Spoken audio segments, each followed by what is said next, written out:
ஆண்டவராக இயேசு கிறிஸ்துவின் நாமத்தினாலே இந்த ஆண்டவரோடு கூட ஆரம்பிப்போம் என்கிற நிகழ்ச்சியில் சந்திப்பது உங்கள் மிகுந்த சந்தோஷம். ஒவ்வொரு நாளும் கர்த்தரோடு கூட ஆரம்பிக்க வேண்டும். இது வேதத்தினுடைய சட்டத்திட்டங்களில் ஒன்று. இந்த ஆராதனையோடு கூட கர்த்தருடைய வார்த்தையை நாம் பார்க்க போகிறோம். ஒவ்வொரு நாளும் இந்த மாதம் முழுவதும் வார நாட்களிலே திங்கள் முதல் சனிக்கிழமை வரைக்கும் இந்த காலை வேளையிலே 6:30 மணி முதல் இந்த 7 மணி வரைக்கும் இந்த பகுதியை நாம் பார்க்க போகிறோம்.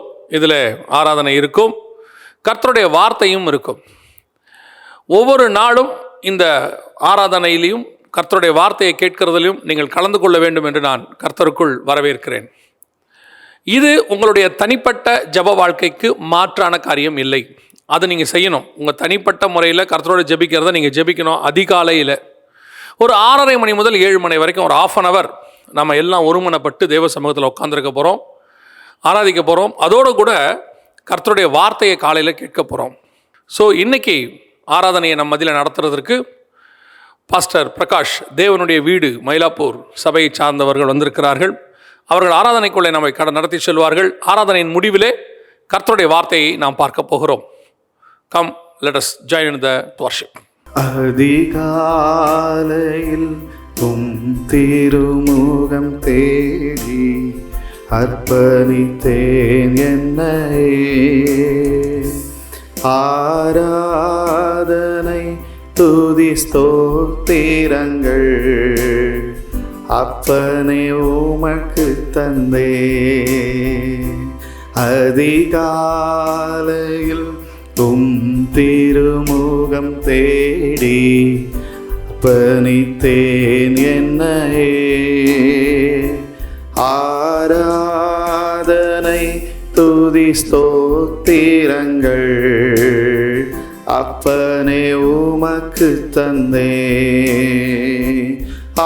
ஆராதனை ஆராதனை ஆராதனை ஆராதனை ஆராதனை ஆராதனை ஆராதனை ஆராதனை அன்பு இயேசுராஜனுக்கே. ஆவியான தேவனுக்கே அன்பு இயேசுராஜனுக்கே. ஆவியான தேவனுக்கே உந்தன் ஏக்கம் இருப்பமெல்லாம் என் இதய துடிப்பாக மாற்றும். உங்க ஏக்கம் இருப்பமெல்லாம் என் இதய துடிப்பாக மாற்றும். என் ஜீவநாட்களெல்லாம் ஜெப வீரன் என்று எழுதும். என் ஜீவநாட்களெல்லாம் ஜெப வீரன் என்று எழுதும். ஆராதனை ஆராதனை ஆராதனை ஆராதனை ஆராதனை ஆராதனை ஆராதனை ஆராதனை அன்பு இயேசுராஜனுக்கே. ஆவியான தேவனுக்கே அன்பு இயேசுராஜனுக்கே. ஆவியான தேவனுக்கே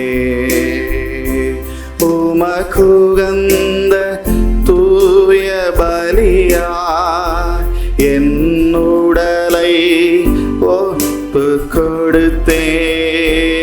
உமக்குகந்த தூய பலியா என் உடலை ஒப்பு கொடுத்தேன்.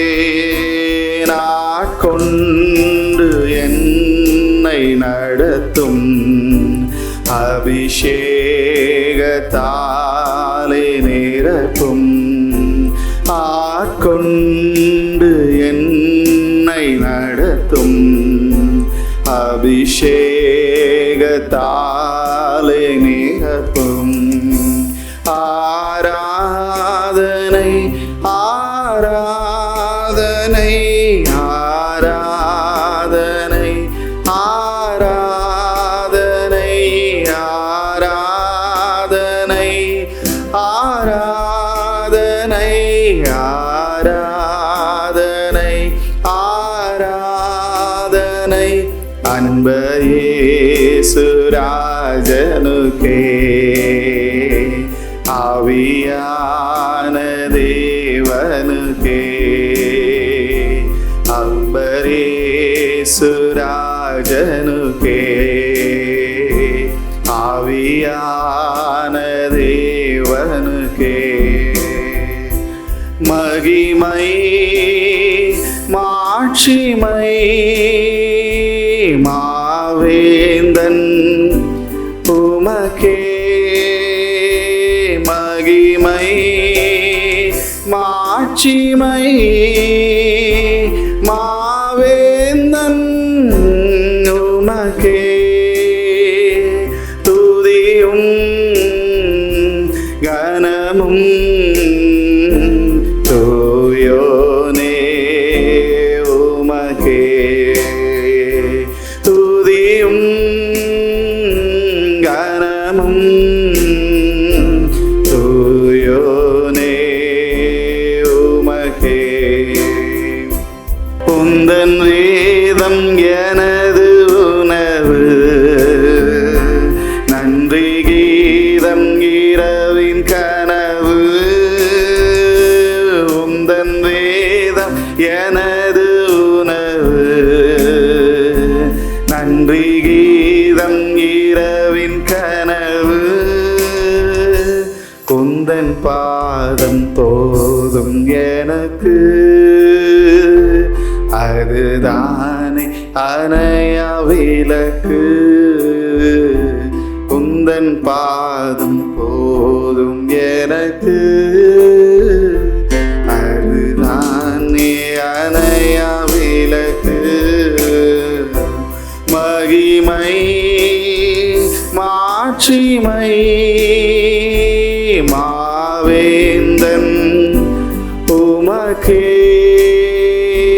மகிமை மாட்சிமை மாவேந்தன் உமக்கே துதியும் கனமும் தூயோனே உமக்கே துதியும் கனமும் தூயோனே உமக்கே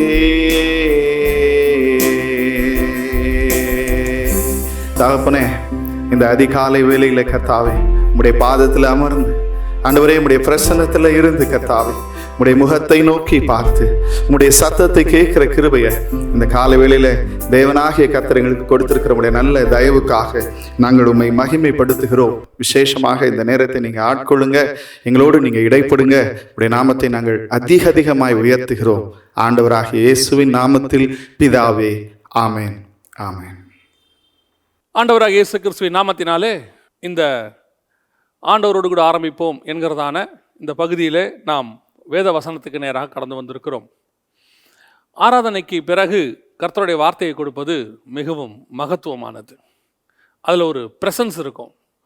அதனால தான் ஒரு ஆராதனையோடு கூட கர்த்தருடைய வார்த்தையை கொடுக்க வேண்டும் என்று நாங்கள் விரும்பினோம். கர்த்தர் எங்களுக்கு அப்படி ஒரு வழிவாசலை திறந்து கொடுத்தார். இது உங்களுக்கு பிரயோஜனமாக இருக்கும் என்று நான் கர்த்தருக்குள்ளே நம்புகிறேன். நாம் இன்னைக்கு கர்த்தருடைய வார்த்தைக்கு நேராக கடந்து போகிறோம். கர்த்தருக்கு சித்தமானால் இந்த ஆகஸ்ட் மாதம் முழுவதும் வார நாட்களிலே நாம் இப்படிப்பட்டதான ஒரு அரை மணி நேரம் ப்ரோக்ராமை பார்க்க போகிறோம். இந்த வாட்டி இந்த ஆகஸ்ட் மாதம் முழுவதும் நாம் ஒரு தீமோடு கூட கர்த்தருடைய வார்த்தையை பார்க்க போகிறோம். எந்த தீமில் பார்க்க போகிறோம் அப்படின்னா, ப்ரேயர், ஜெபம் அப்படிங்கிறதான அந்த கான்செப்டில் நம்ம பார்க்க போகிறோம். இந்த கடைசி காலத்தில் ஜெபம் அதிகமாய் தேவைப்படுகிறது. இன்றைக்கி நிறைய பேர் ஜெபிக்கவே வேண்டாம் அப்படிங்கிறதான துணிகரமான உபதேசத்துக்குள்ளே கடந்து போய்விட்டார்கள். ஜெபமே தேவையில்லை, ஜெபிக்காமல் அதுக்கு பதிலாக ஆல்டர்னேட்டாக நீங்கள் என்ன வேணாலும் செய்யுங்க, ஆனால் ஜெபமே தேவையில்லை, இன்னும் சொல்ல போனால் ஜெபத்தை விட மற்ற காரியங்களுக்கு ரொம்ப பவர் இருக்குது அப்படின்லாம் சொல்கிறாங்க. இதில் இது எல்லாத்துக்கும் வேத வசனத்தில் ப்ரூஃப் இருக்கா அப்படின்னு கேட்டோம்னா வேத வசனத்தின் அடிப்படையில் சொல்ல முடியாது, அனுபவத்தின் அடிப்படையில் சொல்ல முடியும் அப்படிம்பாங்க. ஆனால் உண்மையிலேயே வசனத்தின்படி பார்த்தீங்கன்னா ஜெபம் எவ்வளவு முக்கியம் நம்ம வாழ்க்கையில் அப்படின்னு சொல்லி நீங்கள் பார்த்தீங்கன்னா மத்தேயு எழுதின சுவிசேஷம் 17ஆம் அதிகாரம் 21வது வசனத்திலும் சரி 26, 36 இந்த வசனங்கள்லாம் வாசித்தா எதுக்கெல்லாம் ஜெபம் தேவை அப்படின்னு ஆண்டவர் சொல்லி வச்சிருக்கிறார். முதல்ல ஜெபத்தை நீங்கள் எடுத்துக்கிட்டிங்கன்னா இயேசுவே ஜெபிக்கிறார். இருட்டோடே எழுந்திரிச்சு போய் ஜெபம் பண்ணாருன்னு மார்க் எழுதின சுவிசேஷத்தில் இருக்குது. அதிகாலையில் அவர் ஜெபம் பண்ணார் அப்படின்னு சொல்லி மத்தேயுல இருக்குது. ஏசாயா 54 தனிப்பட்ட முறையில் அவர் தேவனோடு கூட ஜெபம் பண்ணார் அப்படின்னு இருக்குது. இப்படி இயேசு கிறிஸ்துவே ஜெபத்தில் தான் அவருடைய ஊழியத்தை செஞ்சுருக்கிறார். ஜெபம் எவ்வளோ முக்கியம் என்பதை நமக்கு காட்டியிருக்கிறார். அது மட்டும் இல்லாமல் மத்தேயு 17:21 சொல்லுது, பிசாசை விரட்ட வேண்டும் என்று சொன்னால் இவ்வகையான பிசாசுகள் ஜெபத்தினாலும் உபவாசத்திலுமின்றி ஓடாது. ஜெபமே தேவையில்லைன்னா எப்படி பிசாசு ஓடும்? ரெண்டாவது, நீங்கள் எதையாவது பெற்றுக்கொள்ள விரும்பினால் வசனம் தெளிவாக சொல்லுது, என் நாமத்தினாலே ஜெபத்தில் நீங்கள் எதை கேட்கிறீர்களோ அதை பெற்றுக்கொள்வீர்கள். அப்போ ஜெபம் ரொம்ப முக்கியம் அவருடைய நாமத்தினாலே பெற்றுக்கொள்வதற்கு. அதை விட முக்கியம் மத்தேயு 26:36 ஆண்டவர் சொல்கிறாரு, உபத்திரவத்திற்கு முன்பு, அதாவது கெத்செமனேல அவர் ஜெபித்தாருன்னு இருக்கு. ஒரு தடவைக்கு 3 தடவை கூட வேற அவர் ப்ரேயர் சப்போர்ட்டை கேட்குறாரு. ப்ரேயருக்கு கூட வந்து ஜெபம் பண்ணுங்க அப்படின்னு சொல்கிறார். எதுக்காக அப்படின்னு சொன்னால் அவர் மிகப்பெரிய உபத்திரவத்துக்குள்ளே கடந்து போக போகிறார். அந்த உபத்திரவத்தில் அவர் அந்த நிலை நிற்பதற்கு, அந்த உபத்திரவத்தை கடந்து போவதற்கு, ஜெயிப்பதற்கு ஜெபம் ரொம்ப அவசியம். உபத்திரவத்தை இன்னைக்கு நம்ம வாழ்க்கையில் உபத்திரவம் என்பது ஒரு பார்ட். உபத்திரவம் இல்லாமல் ஒரு பரிசுத்தனுடைய வாழ்க்கை இருக்காது. அவர்கள் ஏதோ ஒரு சூழ்நிலை உபத்திரவத்தை எல்லாருமே வந்து சிங்கக்கம்பிக்கு போகணும்னு கிடையாது, எல்லாருமே வந்து நெருப்பில் தூக்கி போடுவாங்கன்னு சொல்ல முடியாது. நம்ம வாழ்க்கையில் நம்ம அளவுக்கு அவனவன் திராணிக்கத்தக்கதான உபத்திரவத்துக்குள்ள நம்ம கடந்து போய்கிட்டு தான் இருக்கிறோம். இந்த உபத்திரவத்திலிருந்து நாம் கடந்து வந்து மீண்டும் ஆசீர்வாத நிலைமைக்கு வருவதற்கு ஜெபம் ரொம்ப அவசியம். ஜெபிக்கிற மனுஷன் தான் அதில் நிற்க முடியும். அடுத்து நீங்கள் பார்த்தீங்கன்னு சொன்னால் இயேசுவே சொல்கிறாரு, அதே மத்தேயு 26:41 கெத்செமனேல் தான், சோதனைக்கு உட்படாதபடிக்கு விழித்திருந்து ஜெபம் பண்ணுங்க அப்படிங்கிறாரு. சோதனைக்கு உட்படாதபடிக்கு ஜெபம் பண்ணுங்க. வரும் சோதனைகளுக்கு நம்ம பலத்தோடு நிற்கணும், அதுக்கு முன்னாடியே ஜெபம் பண்ணணும். அப்படின்னா நல்லா கவனிச்சு பாருங்க, இயேசுடைய வாழ்க்கை ஜெப வாழ்க்கை. ஒரு வல்லமை கிரியர் செய்யறதுக்கு, விடுதலை ஊழியம் செய்யறதுக்கு, பிசாசை துரத்தணும்னா ஜெபம் தேவை, சுகமளிக்கிறதுக்கு வேணும், அதை அப்படியும் தாண்டி பார்த்தா உபத்திரவத்தில் நிற்கிறதுக்கு வேணும், எல்லாத்துக்கும் வேணும். கடைசியாக வருகையை பற்றி பேசும்போது மார்க் 13:23 வருகையை பற்றி பேசும்போது அந்த நாளை குறித்து நீங்கள் அறியாது இருக்கிறபடினாலே விழித்திருந்து ஜெபம் பண்ணுங்கள்னு வருகையை பற்றி பேசுகிறார். அப்போ வருகை வரைக்கும் ஜெபம் அவசியம். சரி, வருகையோடு கூட ஜெபம் முடிஞ்சிருதா அப்படின்னு பார்த்தீங்கன்னா வெளிப்படுத்தல் 5ஆம் அதிகாரத்தில் வாசிக்கிறோம், ஜப தூப வர்க்கமாகிய ஜப விண்ணப்பங்கள் பரலோகத்தில் எடுக்கப்படுகிறது. பரலோகத்திலையும் ஜபம் இருக்கு. இன்னைக்கு ஜபமே தேவையில்லை அப்படிங்கிறவங்களுக்கு, ஜபிக்க வேணான்னு சொல்றவங்களுக்கு, அவங்க மத்தியில் வசனத்தின்படி நான் உங்களுக்கு சொல்லிட்டு இருக்கிறோம். ஜபம் உங்கள் வாழ்க்கையில் மிக மிக அவசியம். தனிப்பட்ட வாழ்க்கையில் அதுவும் ரொம்ப அவசியம். நான் எப்பவும் சொல்லுவேன், உங்களுடைய ஆவிக்குரிய வாழ்க்கை இன்னொருத்தரை டிபெண்ட் பண்ணி இருக்கக்கூடாது. அது உங்கள் ஊழியக்காரரோ எந்த ஊழியக்காரரையோ, அவர்கள் நாங்கள் எல்லோருமே உங்கள் ஆவிக்குரிய வாழ்க்கைக்கு ஸ்பிரிச்சுவலி ஹெல்ப் பண்ணுறதுக்கு தான் இருக்கிறோம். நீங்கள் ஜெபிச்சா கூட நாங்கள் ஜெபிக்கலாம், உங்களுக்கு ஆலோசனைகள் கொடுக்கலாம், எல்லாம் செய்யலாம். ஆனால் உங்கள் வாழ்க்கையில் ஜெப வாழ்க்கை உங்களிடத்தில் தான் இருக்கிறது. நீங்கள் ஸ்பிரிச்சுவலி ஜெயிக்கிறது உங்கள் ஜெபத்தில் தான் இருக்குது. நீங்கள் ஸ்ட்ராங்காக இருக்கிறது உங்கள் ஜெபத்தில் தான் இருக்குது. நிறைய பேருக்கு என்னன்னு கேட்டால், அந்த ஊழியத்துக்கு கொடுக்குறோம், இந்த ஊழியத்துக்கு கொடுக்குறோம், அந்த ஊழியக்காரரை தெரியும், இந்த ஊழியக்காரரை தெரியும், அவர் நம்ம வீட்டுக்கு வந்தால் தங்கிட்டு போவார். ஒரு சிலருக்கெல்லாம் சர்ச்சுக்கு போகிறோம், மெம்பராக இருக்கிறோம், நம்ம சந்தா கட்டுறோம், அப்புறம் வந்துட்டு பாஸ்டருக்கு ரொம்ப நெருக்கமானவங்க. இதெல்லாம் உங்கள் ஆவிக்குரிய வாழ்க்கைக்கு போதுமானதல்ல. இதெல்லாம் வந்து சுற்றி இருக்கிற இன்ஃப்ராஸ்ட்ரக்சர். உங்களுடைய ஸ்பிரிச்சுவல் லைஃபுக்கு உங்கள் ப்ரேயர் ரொம்ப அவசியம். அதுவும் இந்த கடைசி காலத்தில் உங்களை ரொம்ப பிஸியாக வச்சுக்கிறான் பிசாசு. ஏதாவது ஒரு வேலையை கொடுத்துட்டு அதில் ரொம்ப பிஸியாக்கி, எல்லாரும் சொல்கிற வார்த்தை ஜெபிக்கலையா, முந்தியெல்லாம் எங்கே போனாலும் இன்று ஜெபித்தீர்களா, வேதம் வாசித்தீர்களான்னு போட்டிருப்பாங்க. இப்போலாம் அந்த கேள்வியே கிடையாது, ஜெபமே கிடையாது. ஜெபங்கிறது என்ன? இன்னைக்கு நம்ம சும்மா அப்படி எழுந்திரிச்சு உட்காந்து படுக்கையில் ஒரு 5 நிமிஷம் ப்ரஷ் பண்ணுறது கிடையாது, ஒன்றும் கிடையாது. அப்படியே எழுந்திரிச்சு உட்காந்து ஒரு 5 நிமிஷம் ஜெபம் பண்ணி முடிச்சிட்டோம்னா நம்ம ஜெபிச்சிட்டோன்னு அர்த்தம். அவ்வளோதான். Satisfied, self satisfied. அதோடு கூட தான் இன்றைக்கி ஜெப வாழ்க்கை ஓடிக்கிட்டு இருக்கு. நிறைய பேருக்கு இந்த தசமபாகம் காணிக்கை கொடுத்துட்டோம்னா அவங்க ஆவிக்குரிய வாழ்க்கை நல்லா இருக்கும், பரலோகத்துக்கு போயிடலாம்னு நினைக்கிறாங்க. நீங்கள் தேவன் உங்களுக்கு கொடுத்ததில் நீங்கள் திருப்பி கொடுத்துருக்கிறீங்க, அவ்வளோதான் அந்த விஷயம். நீங்கள் நன்றி அறிதல் இருதயம் உள்ளவங்களாம் இருந்திருக்கிறீங்க. இதே மாதிரி புறஜாதியாரிலும் நன்றி அறிது இருதயம் உள்ளவங்க இருக்கிறாங்க. அவங்கவுங்க கடவுளுக்கு கொடுக்குறவங்க இருக்கிறாங்க. அவங்களுக்கும் உங்களுக்கும் எங்கே வித்தியாசப்படுது? நீங்கள் ஒவ்வொரு நாளும் தேவனை தேடுகிறீர்கள். ஒவ்வொரு நாளும் தேவ சமூகத்தில் உட்காந்துருக்கிறோம். ஒவ்வொரு நாளும் ஜெபம் அவசியம். டெய்லி, அதாவது இந்த சபை வாழ்க்கை இருக்குது, இது 2000 வருஷ வாழ்க்கை. இயேசு கிறிஸ்துவிலேருந்து இப்போ வரைக்கும் 2000 வருஷம். ஒரு ஆச்சரியமான ஒரு காரியத்தை நான் உங்களுக்கு சொல்ல விரும்புகிறேன். என்ன தெரியுமா? முதல் 2000 வருஷம் இருக்குது இந்த பூமியில். ஆதாம் முதல் கொண்டு ஆபிரகாம் வரைக்கும், இன்னும் சொல்ல போனால் நோவா வரைக்கும். கரெக்டாக சொன்னால் நான் பைபிளில் வாசித்த போது ஆச்சரியமாக இருந்துச்சு. ஒரு இடத்துல கூட ஜெபித்தார்கள்னு கிடையாது. ஆதாம்லேருந்து நோவா காலம் வரைக்கும் ஜெபித்தாங்கன்னு கிடையாது. ஆதாம் தப்பு செய்கிறாரு, ஆண்டவர் கேட்குறாரு, பழம் சாப்பிட்டாயா அப்படின்னு கேட்குறாரு. நான் விலக்கின கனியை புசித்தாயோ?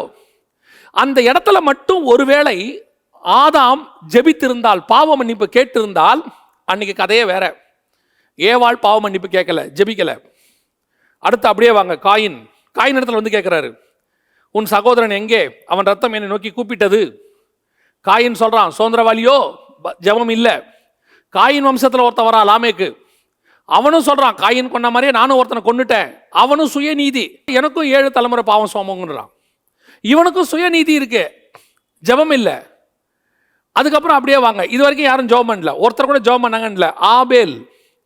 ஆபேல் கொலை செய்யப்பட்ட போது எபிரேயருக்கு 12ஆம் அதிகாரம் 24ஆம் வசனம் என்ன சொல்லுதுன்னா, ஆபேலின் ரத்தம் பேசினதை பார்க்கிலும் நன்மையானவைகளை பேசும் ரத்தம். ஆபேலின் ரத்தம் கூப்பிட்டதுன்னு ஆண்டவர் சொல்றாரு. எப்படி கூப்பிட்டுச்சு, என்ன கூப்பிட்டுச்சுன்னு தெரில, ஆனால் கூப்பிட்டுச்சு. ஒருவேளை நீங்கள் அதை ப்ரேயராக கூட வச்சுக்கலாம், ஒரு ஜபமாக கூட வச்சுக்கலாம் வெளியே. மற்றபடி உயிரோடு இருக்கும் போது எந்த மனுஷனும் ஜெபம் பண்ணான்னு இல்லை. ஏனோக்கு கூட அவன் தேவனோடு கூட சஞ்சரித்தான்னு இருக்கு, மேபி ஜெபம் பண்ணி இருக்கலாம். அதுக்கப்புறம் எபிரேயரில் சொல்லும் பொழுது அவன் முன்னறிவித்தான், ஊழியம் பண்ணான்னு இருக்கு, மேபி ஜெபம் பண்ணியிருக்கலாம். நோவா பற்றி சொல்லும் போது நீதியை பிரசங்கித்தவனாகிய நோவான்னு 2 பேதுருல வருது. அவரும் ஜெபம் பண்ணாருங்கிற வார்த்தை வரல, மேபி ஜெபித்திருக்கலாம், நமக்கு தெரியாது. இந்த 3 பேரை தவிர, ஆபேல், ஏனோக்கு, நோவாவை தவிர மற்ற யாருமே, அதாவது பாவம் செய்தவங்க விழுந்து போனவர்களில் யாருமே ஜெபம் பண்ணாங்க, மன்றாண்டாங்கன்னு இருக்காது. அப்படின்னா கணக்கு பார்த்தீங்கன்னா முதல் 2000 வருஷத்துக்கு பூமியில் ஜெபமே இல்லை, ஜெபமே ஏறெடுக்கப்படலை, கர்த்தரை நோக்கி ஒருத்தன் கூட கூப்பிடலை. அதனால தான் கர்த்தர் என்ன பண்ணுறாருன்னா பிரமாணம்னு ஒன்று கொண்டாடுறாரு. கொண்டு வந்து எல்லாரும் என்னை நோக்கி பார்க்கணுங்கிறதுக்கு கொண்டு வராரு. ஏன்னா பிரமாணம் வந்துச்சுன்னா பலி வரும், பலி வந்தால் தேவங்கிட்ட போவாங்க, அங்கே தூப வர்க்கம் ஏற்க இருக்கப்படும். தூப வர்க்கம் என்பது ஜெபத்திற்கு அடையாளம்.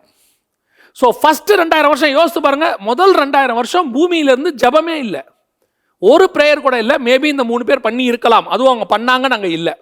அதற்கு பிறகுதான் ஆபிரகாம் வராரு. ஆபிரகாம் வரும்போது ஏறக்குறைய 2000 வருஷத்துக்கிட்ட வந்துடுது பூமி.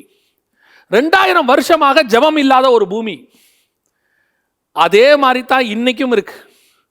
உங்க ஆவிக்குரிய வாழ்க்கையை எடுத்து பாருங்க, எவ்வளவு நாள் நீங்க ஜெபம் பண்ணிருக்கிறீங்க? உங்களுக்கு ஒரு ப்ரேயர் டைம்னு ஒன்று இருக்கா? எல்லாத்துக்கும் டைம் இருக்கு. சாப்பிட்றதுக்கு முன்னாடி மாத்திரை போடணும், நல்லா தெரியுது இல்லை?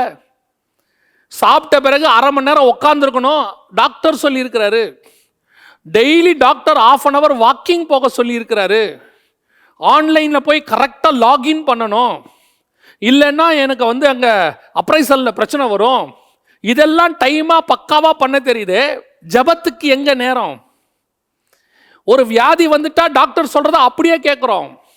ஒரு சம்பளம் கொடுக்குறாங்கன்னு சொல்லி மேலதிகாரிகள் சொல்கிறத அப்படியே கேட்குறோம். ஆனால் சர்வ வல்லமை உள்ள தேவன் அதிகாலையில் என்னை தேட வேண்டும் என்று சொல்லியிருக்கிறாரு, கேட்டோமா? காலை தோறும் அவருடைய கிருபை புதிதாக இருக்கிறதுன்னு சொல்லியிருக்கிறாரு, கேட்டோமா? அதிகாலையில் என்னை தேடுகிறவன் கண்டடைகிறான்னு சொல்றாரு, கேட்டோமா? இல்லை. இன்னைக்கு நம்முடைய ஆண்டவர் நம்ம மேல கிருபையாக இருக்கிறத நம்ம எக்ஸ்கியூஸாக எடுத்துக்கிறோம். அதான் வசனம் சொல்லுது, அவருடைய கிருபையை ரட்சிப்பு என்றுங்கள். நாம் இன்னைக்கு என்ன செய்யணும்?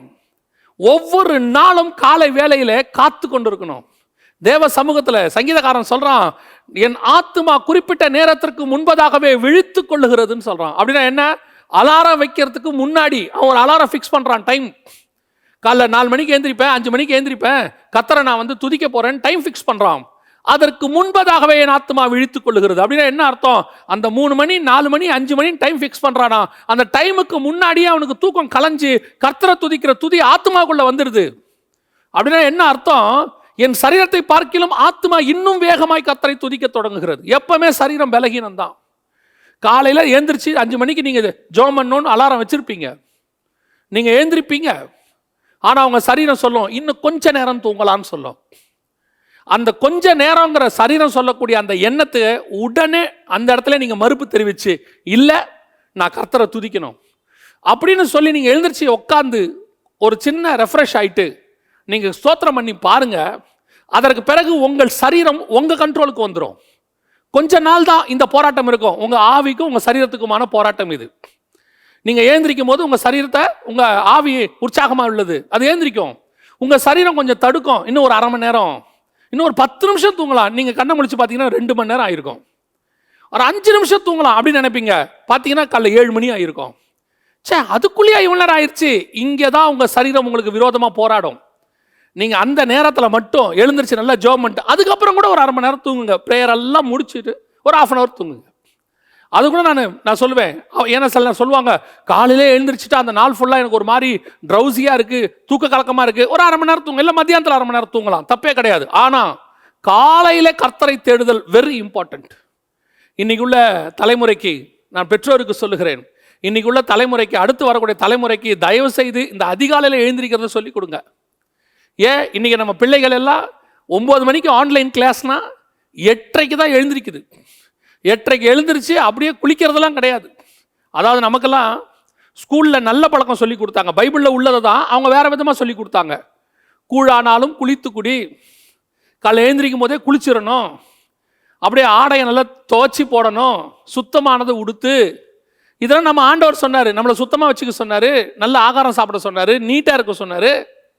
ஆனால் இன்றைக்கி காலையில் எழுந்திரிச்சு அப்படியே ப்ரஷ் பண்ணிட்டு வந்து நேராக ஆன்லைன் கிளாஸில் உட்காருது, அங்கேயே காஃபி சாப்பிடுது, அங்கேயே பூஸ்ட் குடிக்குது, அங்கேயே சாப்பாடு டிஃபனும் சாப்பிடுது, அந்த நேரத்துக்கு மட்டும் வீடியோவை கட் பண்ணிக்குது. இது நடக்குது. எப்படி இந்த பிள்ளை நாளைக்கு ஆவிக்குரிய வாழ்க்கையில் வளரும்? ஆன்லைன் கிளாஸ்க்கு முக்கியத்துவம் கொடுக்குற பெற்றோர் உங்கள் பிள்ளைகளுடைய ஆவிக்குரிய வாழ்க்கைக்கு இம்பார்ட்டன்ஸ் கொடுத்தீங்களா? 8 மணிக்கு எழுந்திருக்கிற பிள்ளைய ஒரு 5:30 மணிக்கு எழுந்திரிக்க சொல்லுங்கள், 6 மணிக்கு எழுந்திரிக்க சொல்லுங்கள். 1 ஹவர் உட்காந்து முழங்கால் போட்டு பைபிளை வாசிக்க சொல்லுங்கள், ஒரு ஜெபம் பண்ண சொல்லுங்கள். இல்லாமல் உனக்கு காஃபி இல்லைன்னு சொல்லுங்கள். முதல்ல அவங்க தகராறு பண்ணுவாங்க. நான் சொல்லுவேன், அவருடைய ஆவிக்குரிய வாழ்க்கைக்காக நீங்கள் எவ்வளவு கண்டிப்பாக வேணால் இருக்கலாம், அவங்கள திருப்பி கொண்டு வரணும். ஏன் தெரியுமா?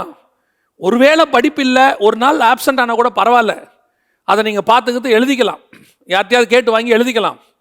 ஆனால் உங்களுடைய ஆத்மா, உங்கள் பிள்ளைகளுடைய ஆத்மா வீணாய் போனால் என்ன ஆகும்? கொஞ்சம் யோசித்து பாருங்கள்.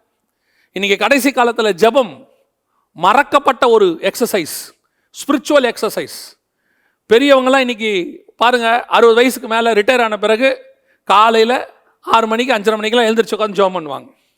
உடனே இன்றைக்கி இருக்கிற யங்ஸ்டர்ஸ் என்ன தெரியுமா சொல்கிறாங்க? அவங்களுக்கு தூக்கம் வரல, வயசாகி போச்சு, அதனால் உட்காந்து காலையிலே எழுந்திரிச்சிடுறாங்க அப்படின்னு சொல்கிறாங்க. இல்லைங்க, போன ஜென்ரேஷனில் நம்முடைய பெற்றோர் நமக்கு சொல்லிக் கொடுத்த மிக முக்கியமான விஷயங்களில் ஒன்று, ஆவிக்குரிய குடும்பத்திலேயே இருக்கட்டும், ஏன் பாரம்பரிய கிறிஸ்தவர்கள் சொல்கிற கிறிஸ்தவ குடும்பங்களில் கூட சரி, காலையில் எழுந்திரிச்சு பைபிள் வாசித்து ஜெபம் பண்ணா தான் காஃபின்னு சொல்லுவாங்க, இல்லைன்னா கிடையாது. அது கூட ஒரு படி மேலே போய் சில இடத்துல இன்றைக்கி என்ன பைபிள் வாசனை வாசிச்சா சொல்லுன்னு சொல்லுவாங்க.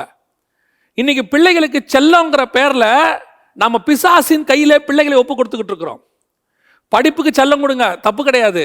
இந்த படிப்பு இல்லாட்டி இன்னொரு படிப்பு கூட படிச்சுக்கலாம். வாங்கி கொடுக்கறதுல செல்லம் கொடுங்க, நம்ம பிள்ளைகளுக்கு நம்ம தான் வாங்கி கொடுக்குறோம். சாப்பாடு விஷயத்தில் கூட செல்லம் கொடுங்க, தப்பு கிடையாது. ஆனால் ஸ்பிரிச்சுவல் விஷயத்தில் நோ காம்ப்ரமைஸ். இதுதான், இப்படித்தான் ஆண்டவரே அப்படி தான் சொல்கிறாரு. பிள்ளைகளுக்கு உன் சொத்தை மொத்தம் கொடு, அது ஒன்றும் தப்பே கிடையாதுங்கிறாரு. ஆனால் நான் உனக்கு செய்ததை உன் பிள்ளைகள் காதுபட வாசி, உன் பிள்ளைகளுக்கு எழுதி கொடு, வலது கைகளிலே எழுதி போடு, நெற்றிகளுக்கு நடுவில் எழுதி போடுங்கிறார். காரணம் என்ன? இன்னைக்கு உள்ள ஜென்ரேஷன் ஸ்பிரிச்சுவலி வீக். அதில் மெயின் வீக் எது? பிரேயர். இன்னைக்கு பிரேயரே கிடையாது. முழங்கால் போட முடியுதா இன்னைக்கு உள்ள பிள்ளைகளுக்கு? முன்னாடி உள்ள பரிசுத்தவான்கள் பாருங்க, வீட்டில் உள்ளவங்களை பாருங்க, நேர் முழங்காலில் 1 மணி நேரம் நிற்பாங்க. அரை மணி நேரம் நிற்பாங்க. இப்போ இருக்கிற பிள்ளைகளுக்கு நேர் முழங்கால்னா என்னன்னே தெரியாது. ஒன்று உக்காந்துருக்கு, இல்லை சாஞ்சிருக்கு. ஏன் முழங்கால் போடணுமா, அவசியமா? இன்னைக்கு இருக்கிறவங்களாம் கேள்வி கேட்கறது இவங்களுக்கு ஏற்ற மாதிரி. அதான் வசனம் சொல்லுது இல்லையா, தங்கள் சுய இச்சைகளுக்கு ஏற்ற போதகர்களை தெரிந்து கொண்டார்கள்னு சொல்கிற மாதிரி இன்னைக்கு இவங்களுக்கு ஏற்ற மாதிரி கடைசி காலத்தில் சில ஊழியக்காரங்களும் வந்து, நீ ஜோம் பண்ண வேண்டாம், ஜோம் பண்ண தான் எதுக்கு, ஜெபம்லாம் அவசியம் இல்லை, அதை விட 2 டான்ஸ் போடு, நீ ஜெபத்தை காட்டில அதுக்கு பவர் இருக்கு, நீ ஃபாஸ்டிங் பண்ணுறதை விட 2 பாட்டு பாடு, அதுக்கு பவர் இருக்கு. இப்படி சொல்லி நம்ம பிள்ளைகளை ஜெபிக்க விடாமல் கெடுத்து, அதையும் தாண்டி நம்ம பிள்ளைகளுக்கு இன்னைக்கு முழங்கால் போடுறதுனா என்னன்னு தெரியாது, நேர் முழங்கால்னா என்னன்னு தெரியாது, தேவனை நோக்கி ஜெபிக்கிறதுனா என்னன்னு தெரியாது. ஒரு ஜென்ரேஷனே ஸ்பிரிச்சுவலி ஸ்பாயில் ஆகிட்டு இருக்கு. தயவு செய்து சொல்றேன், இன்னையிலிருந்து முடிவெடுங்க. காலையில் உங்கள் பிள்ளைகளை நீங்களும் எழும்புங்க. எழுந்திருச்சு தேவ சமூகத்தில் ஒரு 1/2 hour, இப்பவும் சொல்கிறேன், இந்த அரை மணி நேரம் ப்ரோக்ராமை பார்த்துட்டா இது உங்கள் தனிப்பட்ட வாழ்க்கைக்கு, ஜப வாழ்க்கைக்கான ஆல்டர்னேட்டிவ் நினைக்காதீங்க. இது ஜஸ்ட் ஒரு 1/2 hour ப்ரோக்ராம், அவ்வளோதான். அதிகாலையில் எழுந்திருக்கணும், தேவ சமூகத்தில் உட்காரணும், ஒரு அரை மணி நேரமாவது உட்காருங்க. ஃபஸ்ட்டு ஸ்டார்டிங்கில் உங்கள் பிள்ளைகளையும் எழுப்புங்க. புறஜாதியாரோட வீடுகளில் பாருங்கள், பண்டிகை நாட்கள் வந்தால் காலைல 5 மணிக்கு எழுப்பி பிள்ளைகளை உட்கார வச்சு தலையில் எண்ணெய் தேய்ச்சி அவங்கள புது ட்ரெஸ் போட வச்சு கூட்டிகிட்டு போகிறாங்க. ஒரு சில மார்க்கத்தாரை பாருங்கள், இரவில் அவங்களுடைய வழிபாட்டு தலங்களுக்கு கூட்டிகிட்டு போய் நைட்டெல்லாம் முழிக்க வைக்கிறாங்க. ஏன்னா அன்றைக்கி முழிச்சிருந்தா ஆசீர்வாதம்னு சொல்லி. பிள்ளைகளும் முழிச்சிருக்கு. நம்ம பிள்ளைகளை பாருங்கள், காலையில் அதிகாலை எழுந்திருக்கிறதே கிடையாது. காலை இன்னொருனா என்னன்னே தெரியாது. ஆகவே தயவு செய்து நான் உங்களை கேட்டுக்கொள்கிறேன், நீங்களும் உங்களுடைய ஜெப வாழ்க்கையில் ஸ்ட்ராங் ஆகுங்க. எவ்வளவு சம்பாரிச்சாலும் எவ்வளவு சேர்த்தாலும் ஜெபிக்காமல் ஒன்றும் நடக்காது. இதோடைய பாதுகாப்பு உங்கள் ஸ்பிரிச்சுவல், உங்களுடைய உலக பாதுகாப்பு ஸ்பிரிச்சுவல் வளையத்துக்குள்ளே தான் இருக்குது. இன்றைக்கி ஸ்பிரிச்சுவல் வளையம் ஸ்ட்ராங்காக இல்லாட்டி உங்கள் உலக ஆசீர்வாதத்தை பிசாசு ஈஸியாக தூக்கிட்டு போயிடுவோம். அதைத்தான் நான் உங்களுக்கு சொல்கிறேன். ஸோ நம்ம ஜெபிக்க போகிறோம், உங்கள் பிள்ளைகளுக்காக ஜெபம் பண்ண போகிறோம், உங்கள் ஜெப வாழ்க்கைக்காக ஜெபம் பண்ண போகிறோம். நாளைய தினத்தில் வேறொரு இதே ஜெபத்தை குறித்த வேதாகமத்தில் உள்ளதான சில முக்கியமான ஆட்கள் இருக்கிறாங்க. அவங்கெல்லாம் எப்படி ஜெபம் பண்ணாங்கன்றத, எதற்காக ஜெபம் பண்ணாங்கன்றத தொடர்ச்சியாக கர்த்தருக்கு சித்தமானால், வருகை தாமதிக்குமானால் நாம் பார்க்க போகிறோம். நம்ம ஜெபிக்கலாமா? சர்வ வல்லமையுள்ள எங்கள் தகப்பனே, இந்த காலை வேளைக்காக உமக்கு நன்றி. The day start with the God. தேவனோடு கூட இந்த நாளை நாங்கள் தொடங்குகிறோம்ப்பா. உங்களோடு கூட நாங்கள் தொடங்குகிறோம். நாங்கள் மாத்திரமல்ல, குடும்பமாய் தொடங்குகிறோம். எங்கள் பிள்ளைகளோடு கூட நாங்கள் தொடங்குகிறோம். ஆண்டவரே, ஒவ்வொரு வீடும் அதிகாலையிலே கர்த்தரை தேடுகிற வீடாய் மாறட்டும். ஒவ்வொரு வீட்டிலும் கர்த்தரை துதிக்கிற துதி கேட்கட்டும். ஒவ்வொரு வீட்டுக்குள்ளிருந்தும் கர்த்தரை ஆராதிக்கிற ஆராதனை வரட்டும். ஒவ்வொரு வீடுகளிலிருந்தும் காலை வேளையிலே கர்த்தரை நோக்கி ஏறெடுக்கிற விண்ணப்பங்கள் ஏறெடுக்கப்படட்டும். ஒவ்வொரு வீட்டுக்குள்ளாக இருந்து தேவ தூதர்கள் ஏறுகிறதும் இறங்குகிறதும் நடக்கட்டும். ஒவ்வொரு வீட்டுக்கு நேராக பரலோகம் திருப்பப்படட்டும். பரலோகத்தில் இருக்கிற செவிகளும் கண்களும் எங்கள் வீடுகளுக்கு நேராக வரட்டும். உறங்கிக் கொண்டிருக்கிற வீடுகளில் இந்த நாளிலிருந்து ஒரு பெரிய மாற்றம் வருவதாக. ஜெப ஆவி ஒவ்வொரு வீட்டுக்குள்ளும் இறங்கி வருவதாக. ஒவ்வொரு வீட்டு குடும்ப தலைவர் மேலும், குடும்ப தலைவி மேலும், பிள்ளைகள் மேலும் ஜெபத்தின் ஆவி இறங்கி வரும்படி நாங்கள் ஜெபிக்கிறோம். ஒவ்வொருத்தரும் குடும்பமாக அதிகாலை வேளையிலே எழும்பி நிற்க கர்த்தர் கிருபை பாராட்டுவீராக. சரீரத்தில் காணப்படுகிற சோம்பேறித்தனங்கள், பலவீனங்கள் எல்லாம் இயேசுவின் நாமத்தில் நிர்மலம் பண்ணுகிறோம். எங்கள் ஆவியோட உற்சாகத்தோடு கூட எங்கள் மாம்சமும் சேர்ந்து கொள்ளட்டும். நாங்கள் ஆவியோட உண்மையோட முழு இருதயத்தோட முழு பலத்தோடு உம்மை தேட கர்த்தர் கிருபை தருவீராக. ஆண்டவரே, எங்கள் குடும்பங்களுக்கு விரோதமாக உருவாக்கப்படுகிற எல்லா ஆயுதங்களுக்கும் ஜெபம் ஒரு மிகப்பெரிய ஷீல்டாக இருப்பதற்காக ஸ்தோத்திரம். எங்கள் ஒவ்வொரு ஆவிக்குரிய குடும்பமும் அந்த ஷீல்டை கையில் பிடித்துக்கொண்டு நிற்க போகிறதுக்காக ஸ்தோத்திரம். கர்த்தர் நீர் அப்படி செய்கிற ஒரு தயவுக்காக உமக்கு நன்றி. மகிமையுள்ள கரத்தில் தாழ்த்துகிறோம். ஒவ்வொரு வீட்டையும் இயேசுவின் நாமத்தில் வேலி அடைக்கிறோம். எங்கள் பிள்ளைகளும் எங்களுடைய பெற்றோர்களும் ஜெப வீரர்களாய் மாறுவார்களாக. ஆண்டவரே, அவர்கள் எந்த ஊழியக்காரனையும் ஊழியங்களையும் டிபெண்ட் பண்ணி அல்லப்பா. ஆண்டவரே, அவர்கள் தங்கள் சுய ஆவிக்குரிய பலத்தில் நிற்க கர்த்தர் கிருபை தருவீராக. ஆவியானவர் அதற்கு உதவி செய்வீராக. எங்கள் ஆண்டவர் இயேசுவின் நாமத்தில் ஒப்பு கொடுத்து ஜெபிக்கிறோம் எங்கள் ஜீவனுள்ள நல்ல பிதாவே. ஆமென்.